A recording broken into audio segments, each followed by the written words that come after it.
Good evening, students. I am Rakesh Sakrani. I'll be taking your physics sheet today that you have received from school. Now, first in your sheet there are multiple choice questions. Let us see those questions. Refraction is bending of wave disturbance at its passes at an angle from one medium into another medium. So when light is going from one transparent medium to another transparent medium, due to change in velocity, there is a bending of light. Now, when light travels from vacuum into glass block, now see, in vacuum, the speed of light is like 3 lakh kilometers per second. But when the light enters into the glass block, its speed decreases. That is, light is going from a rarer medium to a denser medium. So as light goes from rarer medium to denser medium, its speed decreases. Okay. Third question is, the dash of the light can change when light is refracted because the velocity changes. Now velocity change is related to wavelength. Okay. So here the wavelength of the light will change. Fourth question is, which characteristics of a wave changes as the wave travels across boundary between the two different media. Now see, यहाँ पर आपको wave में क्या change हो रहा है ये बताना है. बिटवीन द बाउंड्री से एक तरफ एयर है, दूसरी तरफ ग्लास है, देन व्हाट इज चेंजिंग. तो यहाँ पर जो चेंज होता है that is the speed of the light will change. Okay, say light is going from air to glass. तो air is a rare medium, glass is a denser medium. That is obvious that the speed of the light will change. Question number 5th is, a beam of light passes from air through a thick piece of glass as shown. As you can see this diagram, this is a glass slab. Which of the following angle is the angle of refraction? Now see, we have to have the definition of angle of incidence and angle of refraction. Angle of incidence is the angle between the incident ray and normal, whereas angle of refraction is the angle between normal and refracted ray. So see, this is the normal, this is the refracted ray. तो इन दोनों के बीच में जो angle बन रहा है that is angle 5 is the angle of refraction. Okay, then question number 6 is, when viewed straight down 90 degree to the surface an incident light ray moving from water to air is refracted. Now water is a denser medium, air is a rare medium. तो light is going from denser to rare. When the light is going from denser to rarer, it will move away from the normal. Now, in question number 7, let's see question number 7. Question number 7 is, when the light ray passes from zircon, zircon is a transparent material with n value given to you as 1.923 into a fluoride where the n value is given to is 1.434 at an angle of 60 degree. Now see, 60 degree means light is entering obliquely from a denser medium to a rarer medium. So when light is going from denser medium to rarer medium, it will bend away from the normal. Now, which of the following have highest refractive index? Now you have to remember this, it is also given in your textbook that diamond has the highest refractive index of 2.42. So remember, diamond has the highest refractive index. Question number 9 is, the lateral displacement of the light while passing through a rectangular glass slab does not depend upon. Now see, when light passes through a glass slab, now try to understand कि glass slab है, light is entering into the glass slab, this is normal, light should go straight like this, but it is going from rarer to denser, so it bends towards the normal. Again you have normal, light bends away from normal, so this is your emergent ray. Now see, यहाँ पर angle of incidence जो है उससे कोई फर्क नहीं पड़ रहा है, light will always go parallel to the incident ray. Refractive index of the glass slab, yes उससे फर्क पड़ता है. अगर ग्लास स्लैब का रिफ्रैक्टिव इंडेक्स ज़्यादा है तो lateral displacement will also be more. Also thickness of the glass. अगर glass is thicker, then also the refractive index would be higher, ray would bend more. But here intensity of light से कोई फर्क पड़ता नहीं है. Even if the light is less intense, मतलब कम light है, then also bending will occur the same way as there is more amount of light. So I hope you have understood these 9 questions. Now there are assertion reason based questions.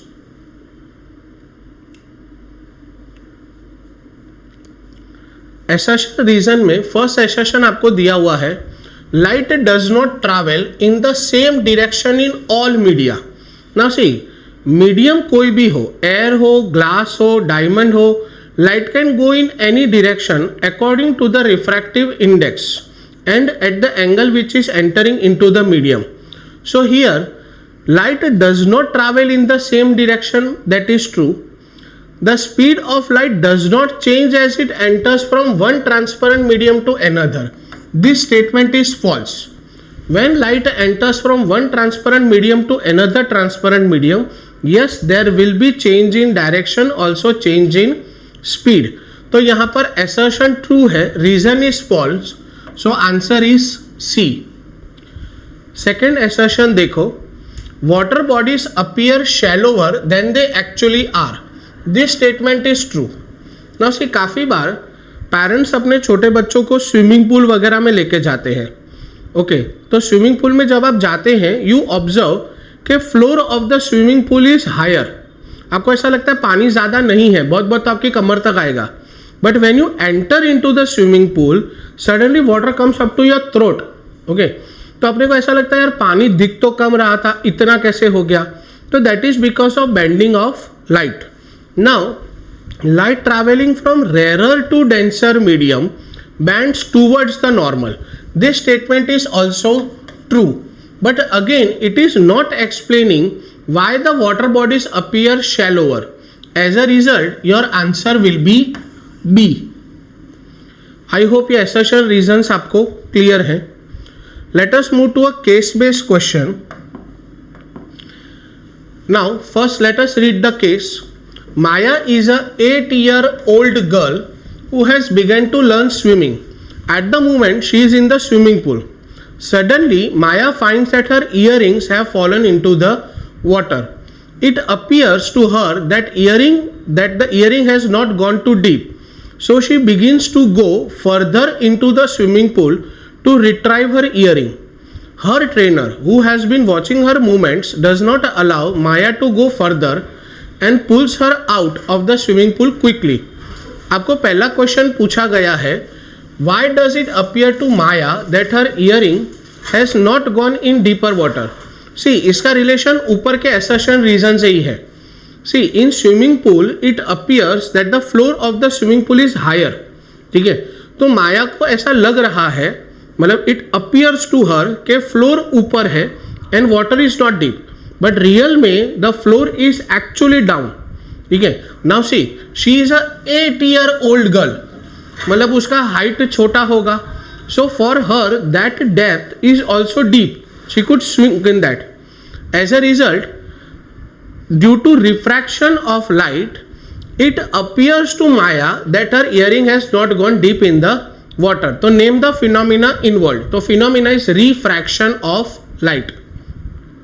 Second is, why does the trainer not allow Maya to go further? तो as I already told you कि to Maya the floor is appearing upwards. उसको floor shallow दिख रहा है, but real में वो shallow नहीं है. तो because of refraction of light, it is appearing to her that the floor is upwards. Give one example of the effect of phenomena involved in above episode in which glass slab is used. सी, आपने glass slab का diagram किया होगा. Glass slab के अंदर आपको lateral shift सिखाया गया कि when emergent ray and incident ray are parallel to each other but there is a distance between them.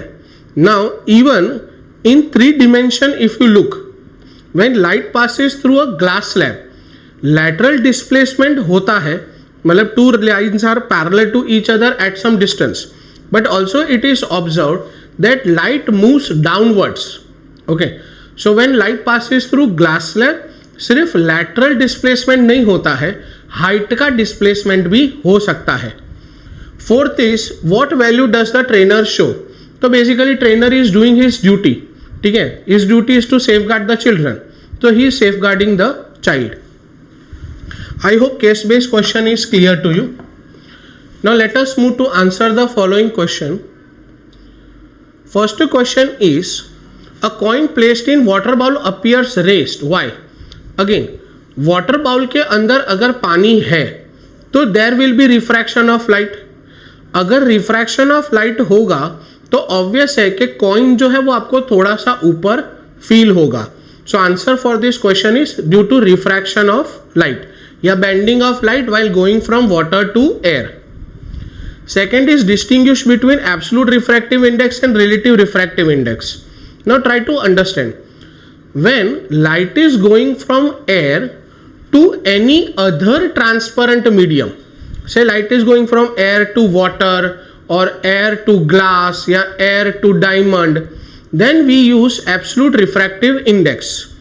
Absolute refractive index जो है that is the ratio of velocity of light in air or vacuum to the velocity of light in that medium.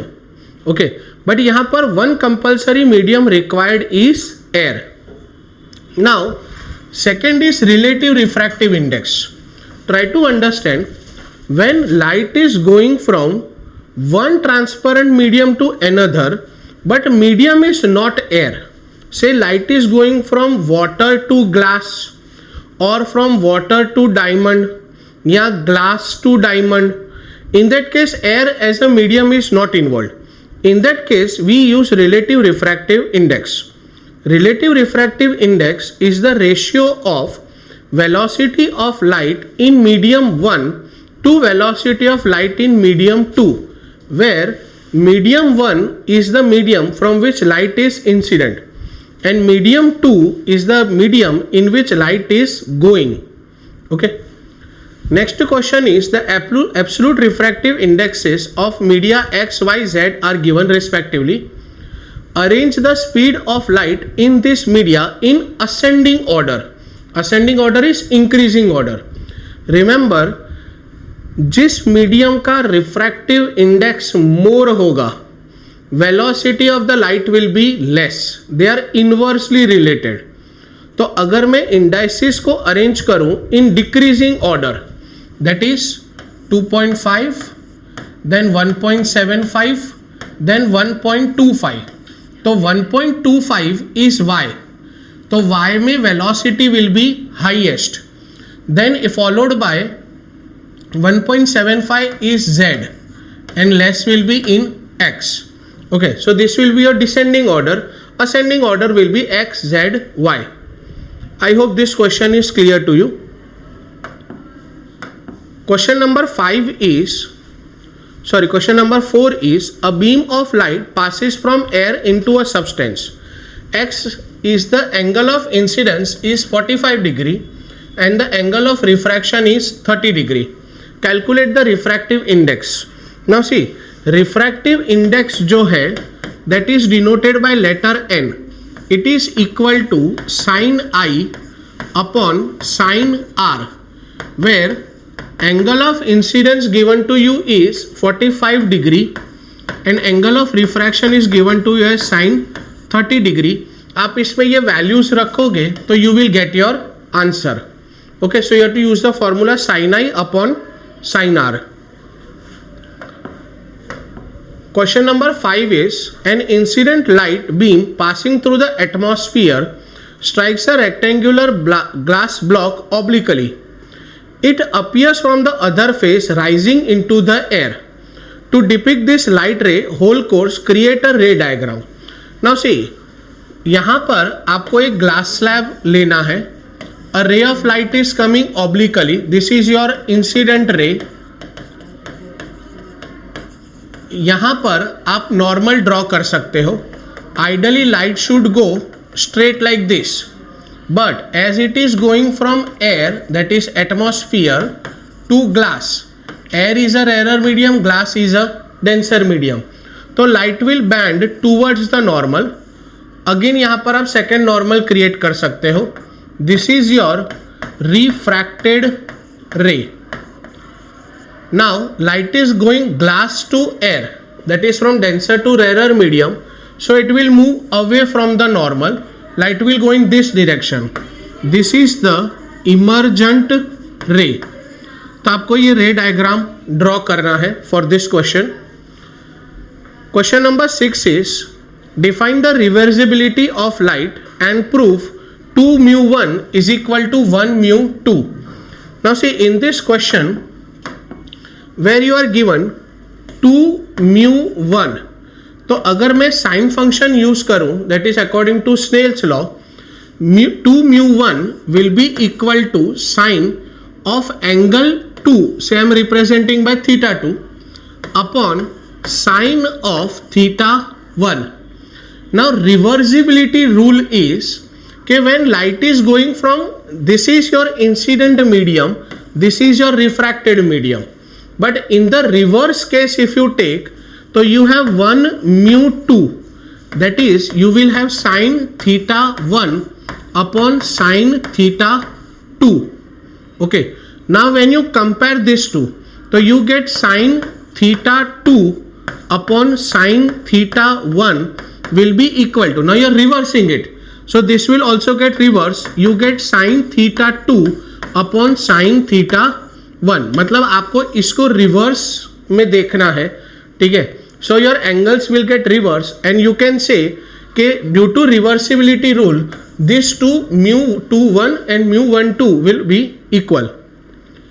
Now question number 7, ABCD represents glass slab. PQRS indicates the path of light ray passing through the glass slab. If refractive index of glass is √3, find x. Now see, यहाँ पर आपको ABCD draw करना है glass slab. This is A, B, C and D. Light ray is coming, bending, again bending away. This is your incident light ray. This is PQRS. This is P, this is Q, this is R, this is S. यहाँ पर refractive index of glass is √3, so n for glass has to be taken as √3. You have to find x, where x is the angle of refractive index of air. तो refractive index of air ढूंढना हो तो we know that n glass will be equal to c upon v, where v is the velocity of light. Velocity of light in the glass is 1.5 into 10⁸ meter per second. आप इसमें values रखोगे तो आपको c मिल जाएगा, that is velocity of light in air. Then you divide n air with n upon c, तो you will get value for refractive index of x as 1. Okay, so this question you solve. Let us come to question number 8. ओके, question number 8 में आपको दिया हुआ है when an object can be seen with 1 eye, why we require a pair of eyes.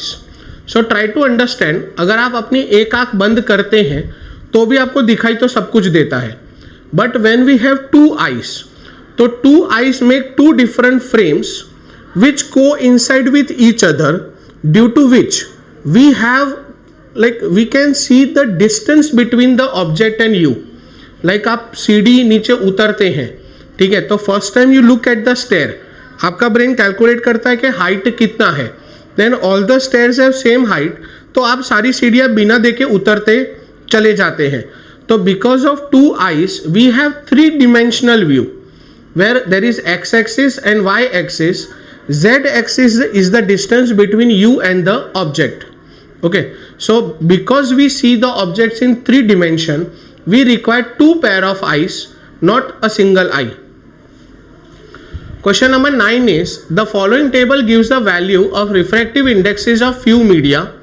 Using this table to give an example, a pair of media, so that light speeds up. यहाँ पर आपको पूछा है light speeds up when it goes from one of this media to another. Light की velocity कब increase होती है? When it goes from denser medium to a rarer medium. तो यहाँ पर denser medium is say diamond, rarer medium is say water. तो when light will go from diamond to water, its velocity will increase. Second question है, compare the speed of light in ruby and diamond. Now see, आपके पास formula है n is equal to c upon v. Okay, so velocity of light in air is given to you. First you find out what is the velocity of light in ruby using the value of 1.71. तो आपको लिखना है n is 1.71 equal to 3 into 10⁸ find v1. Similar way you find the for diamond. अब n पे आप 2.42 use करो. Velocity is 3 into 10⁸. Velocity of light in diamond will B v2. Now you compare v1 upon v2. तो जो उसका answer आएगा that will be your answer. फिर in which medium light travels with comparatively very low speed. तो जिस medium का refractive index सबसे highest है दैट इज डायमंड, उसमें लाइट का वेलोसिटी सबसे मिनिमम होगा. So answer for third will be diamond. I hope you have understood question 9. Question 10 is with respect to air the refractive index of ice is 1.31 and that of rock salt is 1.54. Calculate the refractive index of rock salt with respect to ice. तो यहाँ पर आपको formula use करनी है n21 is equal to n2 upon n1, where n2 will be 1.54 and this will be 1.31. जो आपका answer है that will be your answer. Question number 11. Question number 11 is the refractive index of medium x with respect to y is 2/3 and refractive index of medium y with respect to z is 4/3. Calculate the refractive index of medium z with respect to medium x. मतलब आपको find करना है n zx. n zx will be equal to 4/3 upon 2/3. That will become 4/3 into 3/2 which will be 2. Okay. सो आपको N Z x calculate करना है. Question number 12 is name 2 factors on which the refractive index of a medium depend. तो refractive index of a medium depends basically on the thickness of that medium. मतलब medium का density कितना है. Like अगर air और water को compare करो तो air is rare, glass is denser. The second factor on which the refractive index of the medium depends is the mutual density of the two glasses, two surfaces. Like for example, अगर आप formula लेते हो तो n is equal to c/v होता है. मतलब velocity of light के ऊपर और velocity of light in that medium के ऊपर डिपेंड करेगा.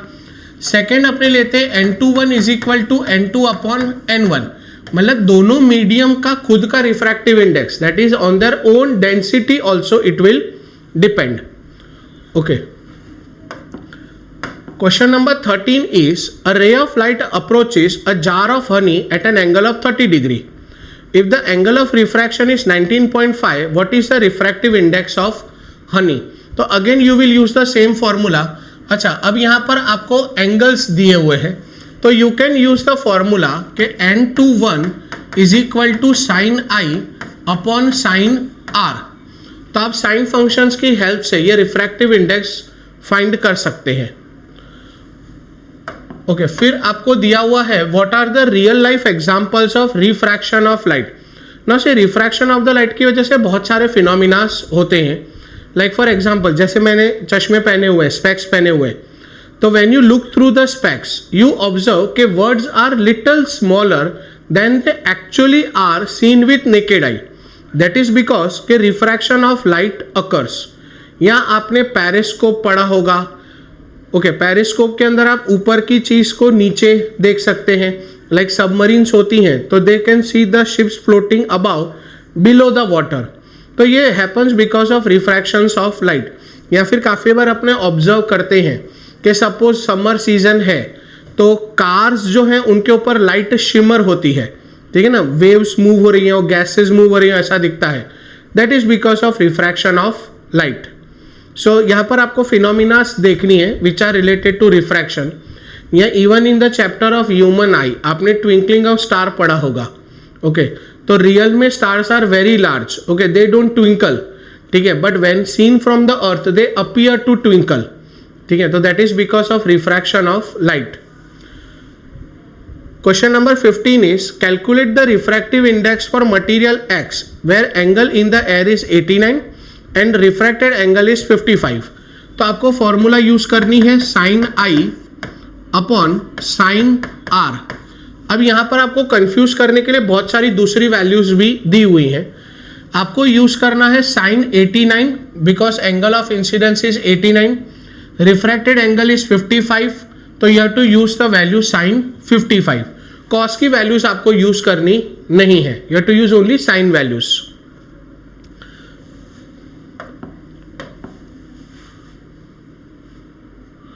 Okay, now let us see the last 16th question. Optical fibers generally composed of silica with the refractive index of refraction around 1.44. How fast the light travels in silica fiber? तो यहाँ पर आप formula use कीजिए n is equal to C upon V का, ठीक है. Refractive index n is 1.44, c will be 3 into 10⁸, तो आप इसमें से v ढूंढ सकते हैं. राइट, ना आपकी शीट में last question is question number 17, that is determine the speed of light in glass slab, assume the light enters from air. तो अगेन यहाँ पर आपको एंगल दिया हुआ है 70 डिग्री, यहाँ पर एंगल आपको दिया हुआ है 42 डिग्री. तो we know that n is equal to sine I upon sine R. ना using this function you can find the refractive index. Once you find the refractive index तो n is equal to C upon V होता है. जो इधर answer आता है put it over here, c is 3 into 10⁸, तो you can find v. So this is your whole physics sheet. I hope आप इन help से ये शीट इजीली सॉल्व कर सकते हैं. Thank you.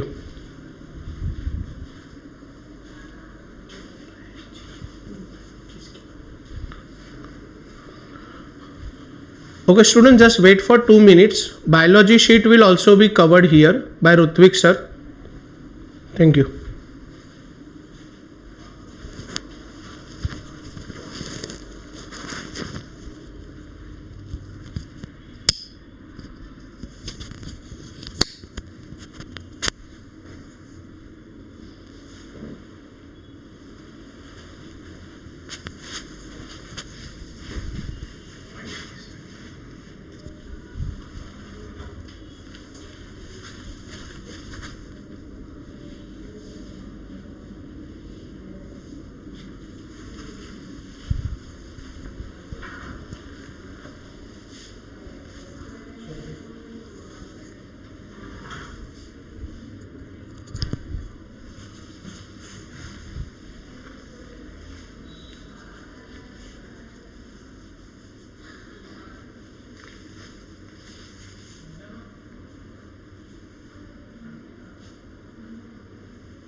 So good evening children, I hope you loved the previous session, and now let's begin for a new session for biology. ठीक है children?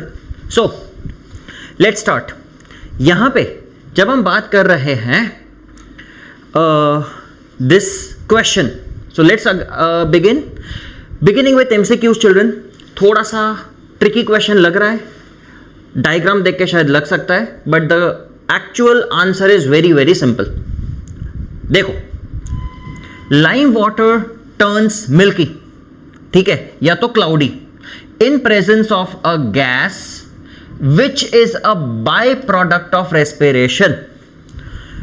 Shown below are 4 setups kept in sunlight for 24 hours, and the question that they have asked is, in which setup water expected to be the cloudiest? So यहाँ पे अगर हम बात करते हैं कि कौन सा गैस की वजह से लाइम वाटर मिल्की हो, तो that gas is basically carbon dioxide. We all know that. Clear है कि when we blow air in lime water तो इट टर्न्स मिल्की या तो क्लाउडी. तो उस कॉन्टेक्स्ट में लेट्स अंडरस्टैंड कि सेटअप पी, यहां पे लाइम वाटर है बट कोई भी प्लांट नहीं है. So if there is no plant at that time, क्या यहां पे कुछ हो पाएगा? And the answer is no. दूसरे में प्लांट भी दिया है, लाइम वाटर भी दिया है, so over there set Q, उसमें पॉसिबिलिटी लग रही है. कोई बात नहीं, आर और एस में भी देख लेते हैं कि यहां पे आर और एस में क्या हो रहा है. There is a tank coated with black paint, तो there is no possibility of sunlight which can enter into these tanks. So R और एस तो गलत ही हो गया अपना. So the correct answer over here will be setup Q. So the correct answer, that is option B. I hope you are understanding this children. Okay. So moving ahead with the next question. क्या बता रहे हैं? The following are the images of the bread molds. मतलब fungus, bread के ऊपर fungus लग चुका है children. So over here, how do these fungus obtain nutrition? So पहले मुझे children एक बात बताओ, फंगस का न्यूट्रिशन कौन सा है? I mean, which category these mushrooms या तो the bread molds belong to? Exactly, very true. That is a saprophytic nature. तो saprophytic nature में क्या होता है children? The complex food material that is broken down into simpler substances, but there is a condition. क्या condition है? वो condition ये है कि the breakdown of the nutrients occur outside the body and those organisms directly consume the broken down substances. तो चलो ऐसा कुछ सिमिलर ऑप्शन ढूंढते हैं. By eating the bread on which it is growing, ना, bread is a complex material, उसको directly खाएंगे तो होलोजोइक न्यूट्रिशन हो जाएगा. So option A is wrong. By using the nutrients from the bread and prepare their own food, अगर own food है तो autotroph को फॉलो करेगा, तो ऑप्शन बी भी अपना गलत हो गया. चलो ऑप्शन सी पे जाते हैं. By breaking down the nutrients on the bread and then absorbing them, fulfil कर रहा है ये criteria? Yes, exactly, fine. So over here the correct option can be C. D को देखना है एक बार, चलो ऑन अ सेफ साइड देख लेते हैं. By allowing other organisms to grow on the bread and then consuming them, नहीं, ये तो पैरासाइटिक न्यूट्रिशन हो जाएगा कि इफ अदर ऑर्गेनिजम्स को कंज्यूम कर रहा है, दैट टू लाइव, बट नहीं, let's not focus more on D. The correct option over here is C. Is this clear children? Is this understandable? Very nice. Okay, moving ahead then. When few drops of iodine are added to rice water, the solution turns blue-black. Obviously, ये चीज तो हम बचपन से पढ़ते आ रहे हैं. Due to the presence of starch present in rice water. Goes without saying, children. So, moving ahead. When carrying the starch test on a leaf, why is it important to boil the leaf in alcohol?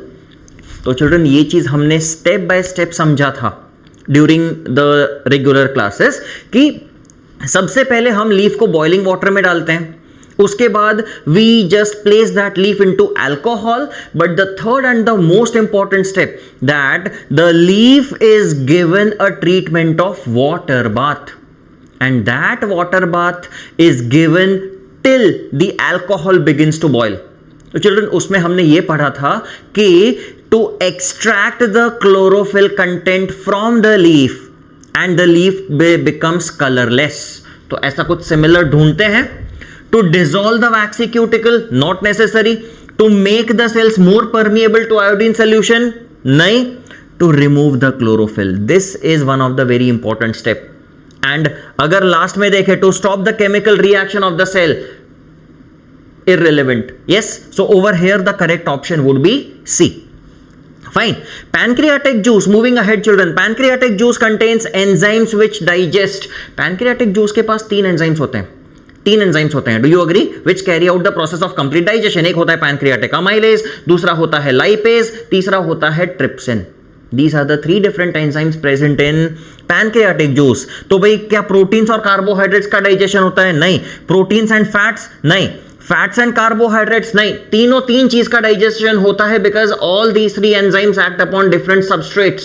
So over here trypsin digests proteins, lipase digests emulsified fats, and pancreatic amylase digests carbohydrates. So the correct option would be D. Children, are you getting it? समझ में आ रहा है children? Very nice. Okay, अब बात करते हैं assertion and reason.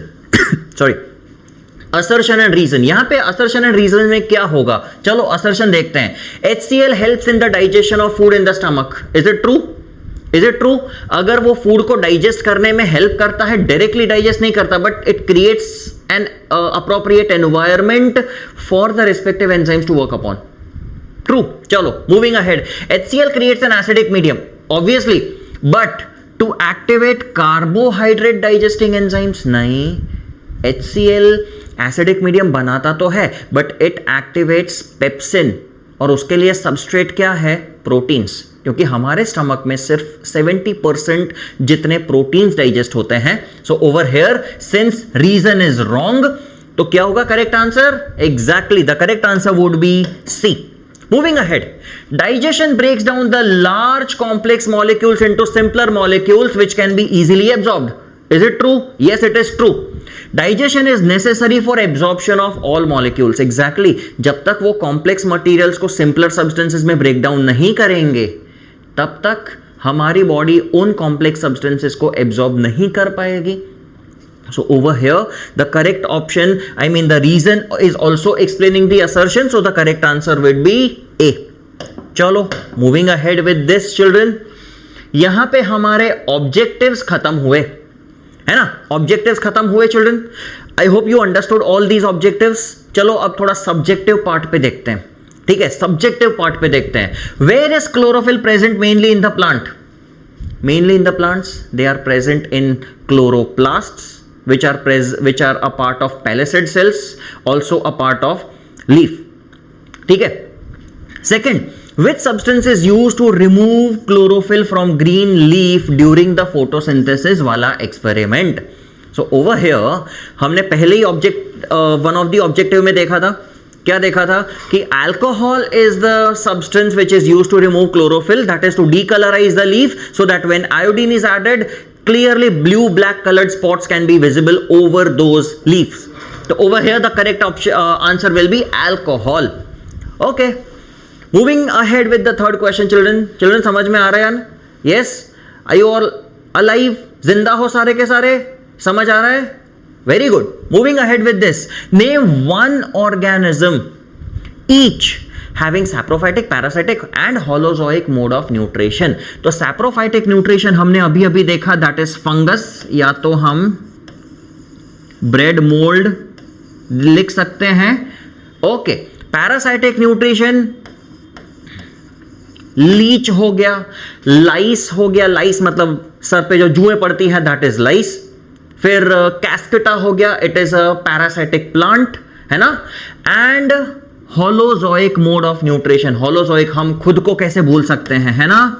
तो होलोजोइक में आएगा humans. Okay children, understandable. Easy लग रहा है चिल्ड्रन? Okay okay fine. अब आते हैं आंसर द फॉलोइंग क्वेश्चंस। थोड़े से बड़े वाले आंसर्स हैं, है ना, बट अगर कंसेप्ट क्लियर है तो क्या छोटा आंसर क्या बड़ा आंसर, सब आसान तो है चिल्ड्रन, है ना। The leaves of a plant first prepare food A by photosynthesis and then that food A gets converted into B। अगर प्लांट्स में फूड बनता है ना तो फूड कौन से फॉर्म में बनता है? वो फूड वो कार्बोहाइड्रेट्स के फॉर्म में बनता है, लेकिन that carbohydrate is in which form? It is the food is prepared in the form of glucose, which is a type of sugar या तो कार्बोहाइड्रेट। yes, लेकिन वो तो खाना बना ग्लूकोज के फॉर्म में, तो जितना उस टाइम पे प्लांट्स को चाहिए था उतना तो उन्होंने एब्जॉर्ब कर लिया, लेकिन जितना नहीं चाहिए था, what will plants do? They will store in their body। But अगर वही कार्बोहाइड्रेट को स्टोर करना है तो वो स्टोर किस फॉर्म में करेगा? So the option B would be starch। Food is prepared into the plant's body in the form of glucose, but it is stored in the form of starch। Okay, understandable children? yes, हाँ, glucose is a type of carbohydrate। yes, हमारे आसपास बहुत सारे carbohydrates होते हैं। have you heard about so many different types of carbohydrates? glucose, fructose, galactose, maltose, lactose, fructose, sucrose, एक और ओज है मेंटोस, अरे सॉरी मेंटोस नहीं, प्लांट्स में जो सेल्यूलोज होता है that is again a type of carbohydrate. Okay, moving ahead children, what is the scientific name of the animals which are only meat eaters? Okay, very good, they are carnivores which only depend upon the flesh। fine। दूसरा है only plant eaters, that is herbivores, है ना। तो carnivores का भी example lion, tiger, हाँ। herbivores goat, goat मतलब मैसी, अरे नहीं बे, यहां पे वो एक्चुअल वाला गोट है। And last we can say both plant and animal can we say omnivores। very true, omnivores का एग्जाम्पल क्या बोलेंगे? हाँ, स्पैरो, ये भी हो सकता है। फिर यस, हाँ हाँ, सोचो सोचो, बहुत सारे ओमनिवोर्स के एग्जाम्पल्स हैं, है ना children. Okay, moving ahead, how does amoeba engulf food particle? How does amoeba engulf food particle? तो हमें ये तो पता है कि भाई एक प्रोसेस होती है, it exploits the ability of plasma membrane, है ना। plasma membrane is very very flexible, so it exploits the ability of the plasma membrane and engulfs the food। but what is the process of the engulfing of the food called?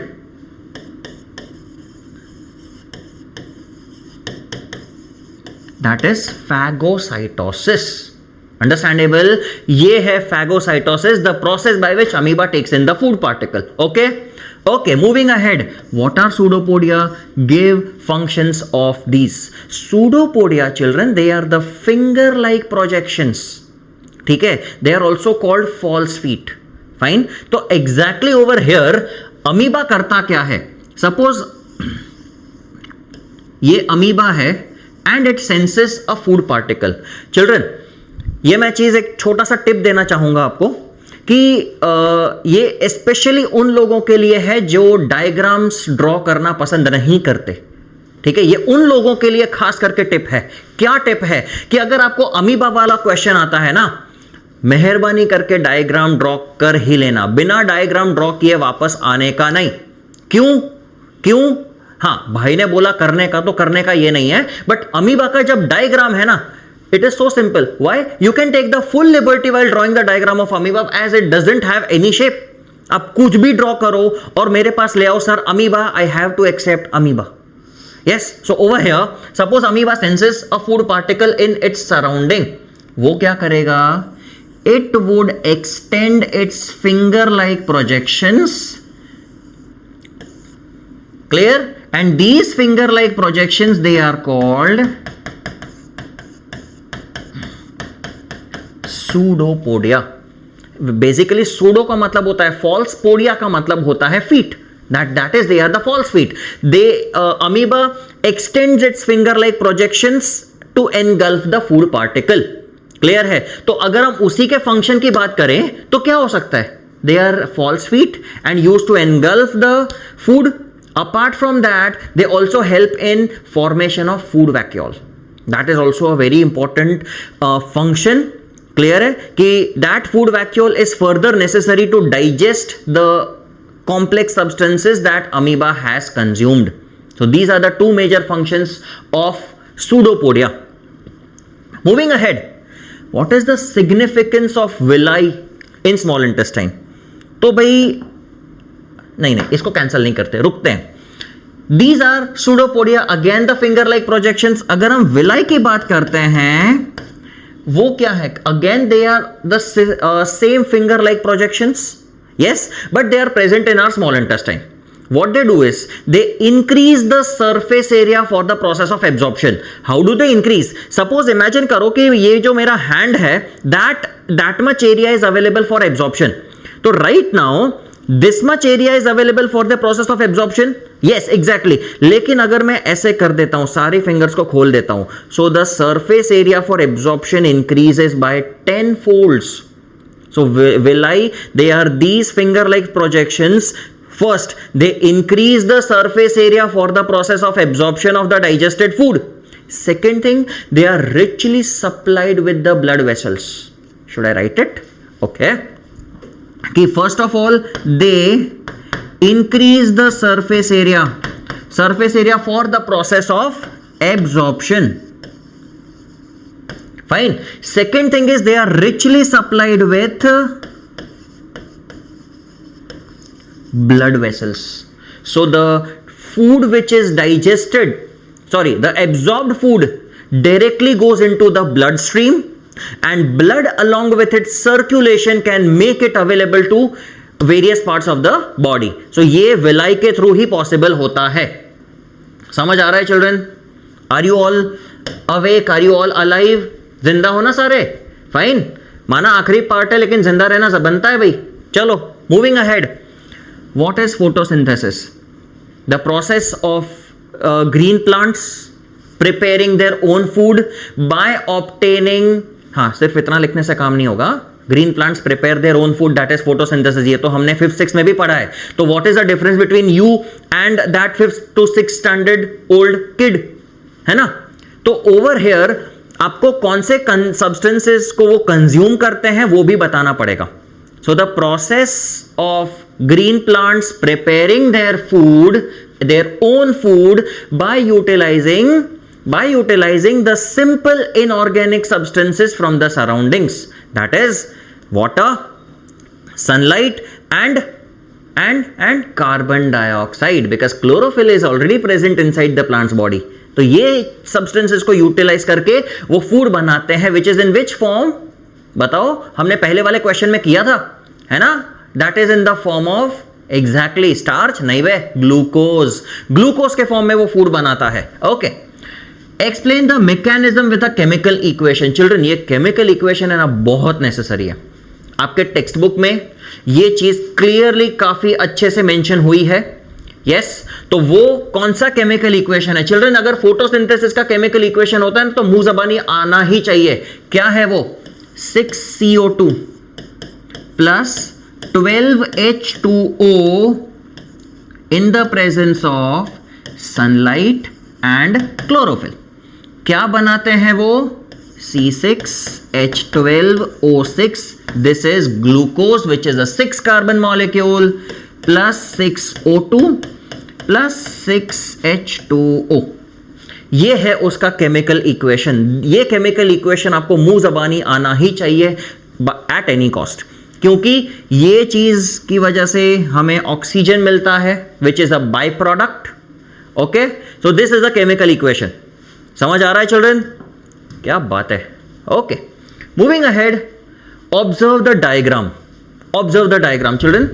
Diagrams जितने भी text book में दिए हैं सारे के सारे आपको labellings भी आने चाहिए. ड्रॉ करने के लिए नहीं, लेकिन लेबलिंग्स में तो आना ही चाहिए, है ना? तो अगर हम ये वाला पार्ट देखें, what is this? This is mouth और the buccal cavity. This is can we say oesophagus? Okay, see क्या है? लिवर। चिल्ड्रन मेहरबानी करो, लिवर का spelling LIVER, the organ which helps us to live, that is liver. Clear है? It is the largest gland and उसके बहुत सारे दूसरे भी रोल्स होते हैं अपार्ट फ्रॉम डाइजेशन।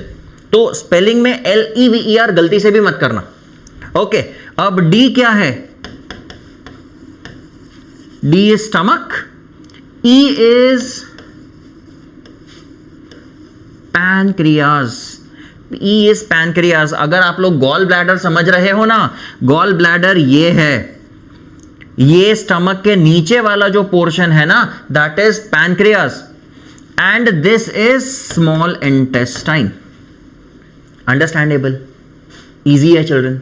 अगर आप डायग्राम अच्छे से देखो इसको तो सारे के सारे लेबलिंग्स अपने आप बाहर आएंगे। क्लियर है? लेकिन थोड़ा सा डायग्राम को ऑब्जर्व करना पड़ेगा और उन सबको प्रिपरेशन करने के लिए हमें text book and power book जो हमने प्रोवाइड की हुई है उसमें भी हमने सारे डायग्राम्स दिए हुए हैं। So for that you need to observe each and every labellings, तब जाके ये आसानी से याद रहेंगे। ये लेबलिंग्स करना आसान है, लेकिन ये डायग्राम को रेगुलरली गो थ्रू करना पड़ेगा, रेगुलर उसका रिवीजन करना पड़ेगा माय डियर, वरना ऐसे ही याद नहीं रहेगा। Okay, moving ahead, identify the labels B, C, D and E। मैंने सारे के सारे लेबलिंग्स दिखाए हैं, आपको समझ आ रहे हैं? Next question, what are the final products after digestion of carbohydrates and proteins? Small intestine में चिल्ड्रन 3 चीजें डाइजेस्ट होती है। यस, स्मॉल इंटेस्टाइन का क्या कहते हैं children? Any idea? Small intestine का कोई दूसरा नाम भी है ना अपने सिलेबस में? क्या है? It is the site of complete digestion. ठीक है, माउथ में 30% स्टार्च डाइजेस्ट हो गया, स्टमक में 70% प्रोटीन्स डाइजेस्ट हो गया, तो बाकी का 70% starch, 30% of proteins and 100% of the fats कहां पे डाइजेस्ट हुए? स्मॉल इंटेस्टाइन में डाइजेस्ट हुए, as it is called the site of complete digestion. तो स्मॉल इंटेस्टाइन में जो पैनक्रियाज में से जो सिक्रीशन आते हैं, which secretes 3 different types of enzymes, जिसका जिक्र हमने पहले के क्वेश्चंस में किया था, trypsin, lipase and pancreatic amylase. तो यहां पे ये पूछा है कि फाइनल प्रोडक्ट्स के नाम बताओ। तो carbohydrates they are converted into glucose, proteins they are converted into amino acid. अच्छा, तो फिर फैट्स बच गए ना, उसको भी इंक्लूड कर लेते हैं, है ना? फाइन, तो फैट्स आर डाइजेस्टेड नहीं, उसके पहले कुछ सिक्रीट होता है, राइट? तो यहां पे मैं लिखूंगा emulsified fats they are digested into fatty acids and glycerol. तो ये substances हैं which are the digested substances and now they are ready to be absorbed by, इसके ऊपर हमने पढ़ा ना, by finger like projections called villi। very good। next, name the secretion that is released by C। देख लेते हैं C क्या है। C अपना है liver। how does it help in the process of digestion? तो जो मैंने यहां पे simple fat नहीं लिखा, क्या लिखा है? Emulsified fat. पता है चिल्ड्रन, मैंने बोला था कि liver it is a gland that helps us to live. So वो कैसे ये काम करता है चिल्ड्रन? अगर हमें हमारा डाइजेशन प्रोसेस अगर अच्छे से लंबे समय तक टिकाना है ना, तो just take care about your small intestine. आपका स्मॉल इंटेस्टाइन का लेंथ जितना लंबा होगा ना, उतना आपका डाइजेशन का प्रोसेस काफी हद तक सही रहेगा। तो आइडियली हमें जो भी सब्सटेंस हमने खाया, सारा का सारा डाइजेस्ट कहां पे हुआ? स्मॉल इंटेस्टाइन में। फाइन, तो for that particular reason if the food is digested in small intestine, fine, what will happen over here? The enzymes are secreted, but I am over here mainly worried about the excessive amount of fats that are present in our body। Fine, ना mouth में fats digest हुए, ना stomach में digest हुए, तो सारे के सारे फैट्स का डाइजेशन स्मॉल इंटेस्टाइन पे हुआ। और आजकल का भाई अपना जो लाइफस्टाइल है, एक्सेसिव फैटी फूड हम खाते हैं, राइट? तो जितना फैटी फूड ज्यादा खाएंगे उतना लोड आएगा स्मॉल इंटेस्टाइन पे। बट अपने पास लिवर है, फाइन, वो क्या करता है, इट सिक्रीट्स, यहां पे क्या लिखा है, सिक्रीशन ऑफ सी, तो लिवर क्या सिक्रीट करता है, बाइल सिक्रीट करता है। उसके दो मेजर फंक्शंस। चिल्ड्रन ये क्वेश्चन तो इवन बोर्ड में भी बहुत बार पूछा जा चुका है, क्या कि despite bile not having any enzymes, I repeat, despite bile not having any enzymes, its secretion is important for the process of digestion. Justify the statement. क्या होगा इसका आंसर? तो बाइल के दो फंक्शंस बताने हैं। एक, bile creates alkaline condition for the respective enzymes to work upon, that is trypsin. Yes. दूसरा, फैट्स को किसी ने टच भी नहीं किया, तो ये क्या करेगा, bile would be breaking down the large fat globules into smaller fat globules. ये प्रोसेस को हम बोलते हैं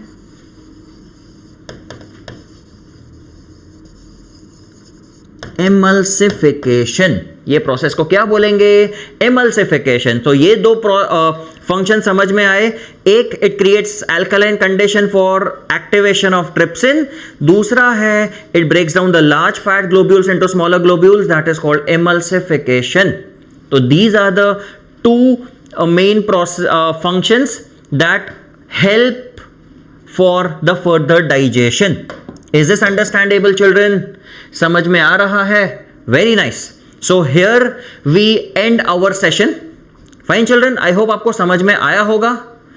पढ़ते रहना चिल्ड्रन, एंड अगर कुछ डाउट आते हैं, भाई तो हम कहां भागे जा रहे हैं, feel free to approach, ask your queries, oh yes, and get them solved as soon as possible. Good day children, see you soon.